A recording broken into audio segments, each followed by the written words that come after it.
பெயிண்டர்ஸுங்க இருக்காங்களா? ஒரே ஒருத்தர் இருக்கான். அவன் பேர் கோபாலு. 1 மாசமா அடிச்சுக்கிட்டு இருக்கான். ஒரே ஒருத்தர் 1 மாசமா உள்ள தைரியமா இருக்கா. நம்ம 2 பேரும் உள்ள போறதுக்கு பயப்படுறோம். அவன் வெளியூர்ல, உள்ளூர் மேட்ரு தெரிஞ்சா கிழிஞ்சிடாது.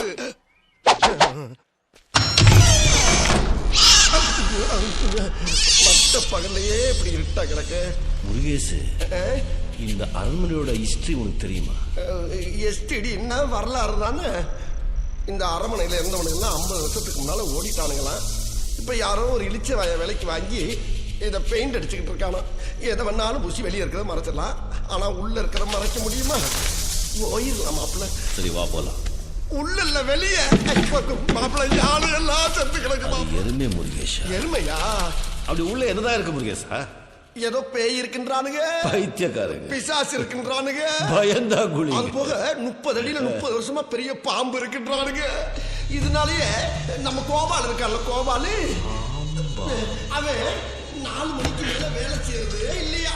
ஏதோ ஒரு நாள் 4 மணிக்கு மேல துணிச்சலா செஞ்சு பார்ப்போமே அப்படின்னு செஞ்சானா.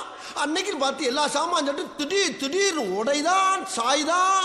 அப்பொழுது கோபாலு 4:30 எஸ்கேப் ஆயிடுவானா. ஏன் மாப்பிள்ள இவ்வளவு பயம் உள்ளவன் ஏன் தனியா வேலைக்கு? மாப்பிள்ளைய காணா. மாப்பிள்ள மாப்பிள்ள மாப்பு பச்சுட்டாப்பு. என்ன தனியா விட்டு போயிட்டானே. நான் எப்படி வெளியே போவேன்? இங்க இருந்து 1 கிலோமீட்டர் வெளியே போடுவேன். நான் என்ன செய்வேன்? அரே கோபாலு, என்னை கூட்டிட்டு போனா. எங்கடா இருக்க கோபாலு? கோபாலு கோபாலு பாவா உடனே வந்து கொடுத்து விட்டு போயிட்டான். ஐயா உலகாரம்